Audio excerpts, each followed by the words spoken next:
Well, hey there, guitar maniacs all over the world. Martin Jarrett here again, and today I want to be talking about two things: pedalboards and, of course, the UAD knuckles. UAFX knuckles, whatever you want to call it. It just came out, and I put it onto this thing. And what you can see there, and what I have here, is one of the smaller pedal boards by Aclam, because my wish was to have something super usable, something that I can use for both of my bands. And this one also comes in the back, which kind of looks like that. Very good zippers, and I'd say sufficiently padded. I recorded some footage while I was doing the assembly of that board.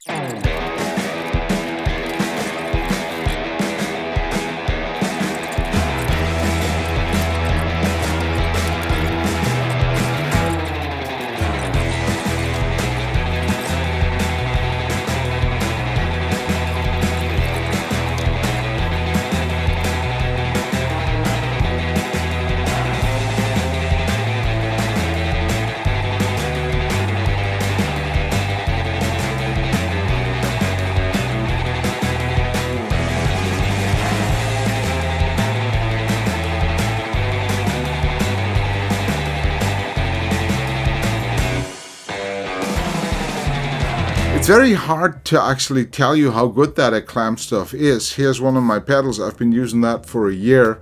It's the Kotaku warmer. And what you can see here, it's not sticky, right? No adhesive required. You just clamp that stuff and it's really tough. It just holds it. Like I have one board with a Cortex clamped onto it, and it never fell off or disconnected all through summer. Talking about Cortex, that one's been semi-retired now. Because that UAFX stuff, the anti and the knuckles, those two guys are so good. It's a bit less than a year that the line came out, and I was absolutely blown away by the sound quality. Unfortunately, it was not very usable, but that's different with the new pedals. And as I already mentioned in my video about the anti, the sound quality of that physical modeling, it's physical modeling, right? Used both for simulating the amplifiers in detail, and also taken the technology from the aux box to physically simulate. We're not talking about impulse responses here, right? We're talking about physically simulating a mic and a speaker in an enclosure, in a cab, right? And that is what they do. So many guys on YouTube are stating that the UAFX pedals are using IRs, but they're not. Also, the cab and the speaker in the cab and the microphone, that is physical modeling, and that's also why you can't capture it. I tried to capture it actually with the Cortex. I tried to capture my anti plus the cab, and it sounded quite okay on first listen or first glimpse, but when you start playing it, you sense the differences, especially in regards to dynamics. It's like they just slapped this transformed EQ curve on top of some model that kind of sounds similar, and then you're like, yeah, you're halfway there, but you're not there fully. Like try to palm mute any overdriven sound slightly, and then dig in harder, and you'll find out that there's a huge difference between what Universal Audio are doing and what the rest is doing, right? All right, here we go. So what we see here, that is my new pedal board. This is the very small version, and it starts as usual. So we have a polytune there, we have a drop, we have that diamond compressor, we have the far famed knuckles, we have a DD8 digital delay by Boss, and then we have the Pocket Blender. which is a Fishman pedal. And the cool thing about the Pocket Blender is that it enables me to have some sort of control that I need for live playing, which means we have 4 faders and we have 1 TRS input, which basically inputs 2 different signals, one coming from here and one coming from there, which is the second output of the knuckles. And those 2 signals are going in here, so we have an original knuckles plus the digital delay, which has been set to wet only. And I can go ahead and mix those signals here. So let's see if I have some output. Nothing. Now I can click on the switch and then I can switch basically from one mix to the other.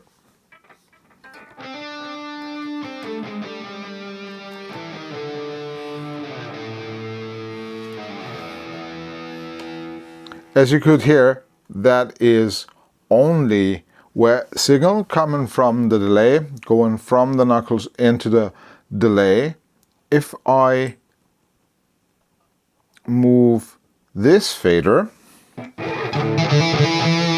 I've added some direct signal from the knuckles.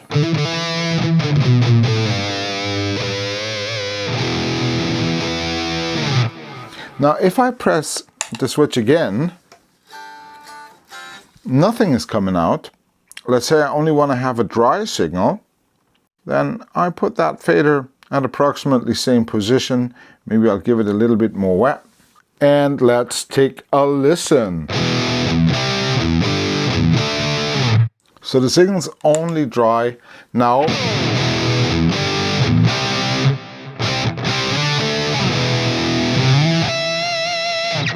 So as you could hear, we also have some wet signal now coming from the DD8. What I would like to have is a little bit more dry signal on the pretty wet one, maybe even a bit more effect, and a tiny bit of effect on the other signal. So now we have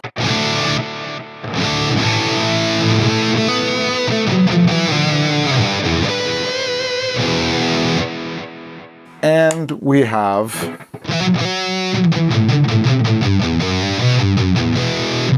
just a little bit of effect. Maybe I want to have more because I can always turn it off.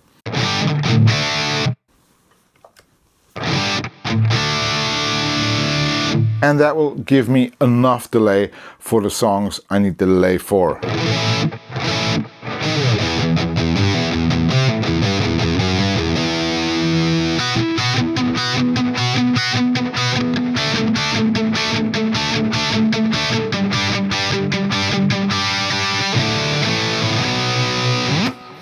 So much about the basic setup. The other thing I have is a diamond compressor, and I now switched off the built-in tube screamer model of the knuckles and switched on the diamond because I'm looking for a different type of sound, right? And it kind of sounds like that.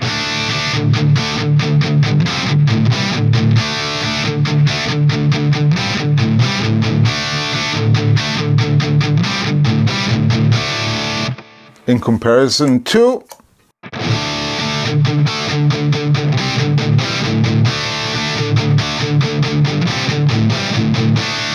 as you could hear, the compressor adds a lot already to that rhythm guitar. If we're playing solo,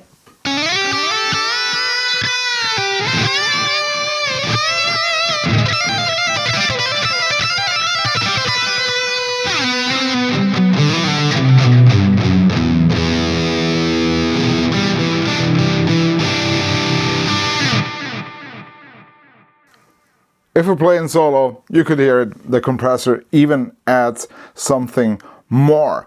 And now we're finally coming to the point where I go like, that's the reason why I totally love the knuckles. In order to have a clean sound, I've set up a live preset, and it kind of sounds like that.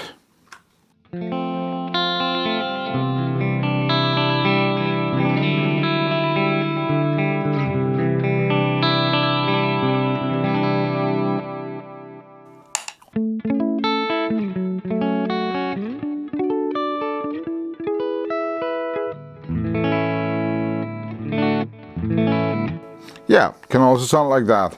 And what did I do? And that is the biggest strength, because you get something that's totally super clean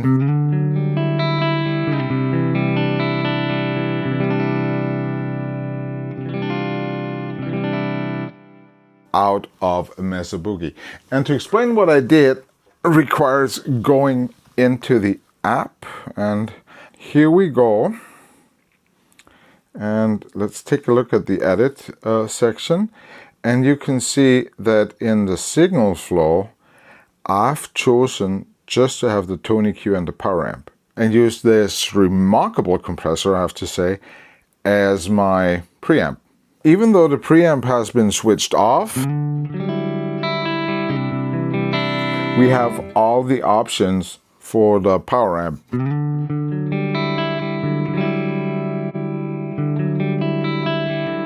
So two different types of rectifier.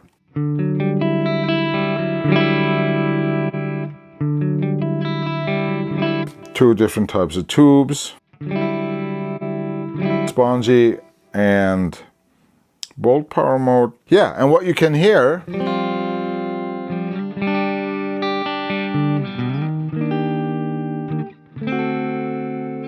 pretty chimey clean sounds from a Mesa Boogie.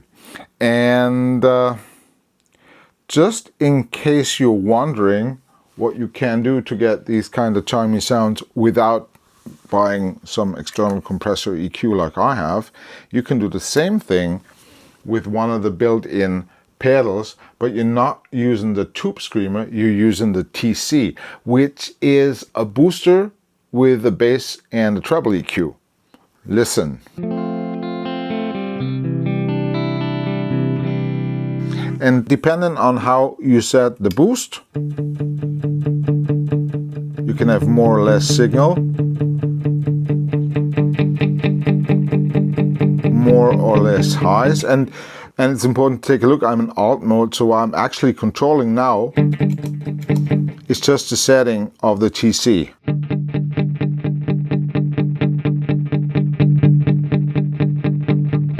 So that's pretty cool as well.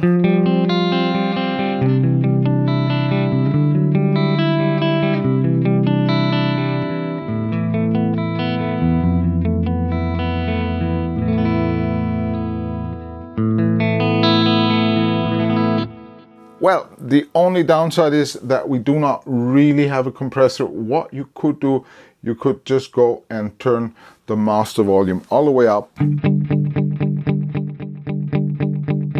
Turn down the volume here and then use the power amp tubes to compress the signal a little bit.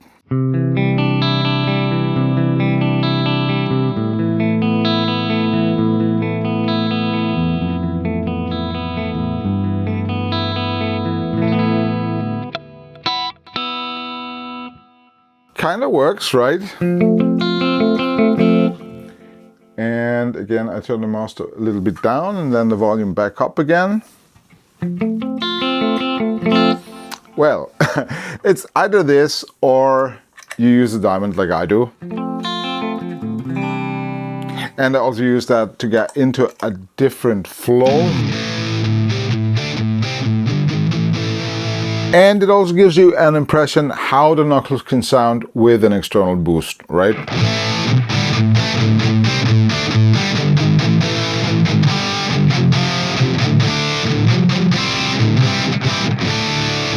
So I hope I could give you some information and some little entertainment in that video.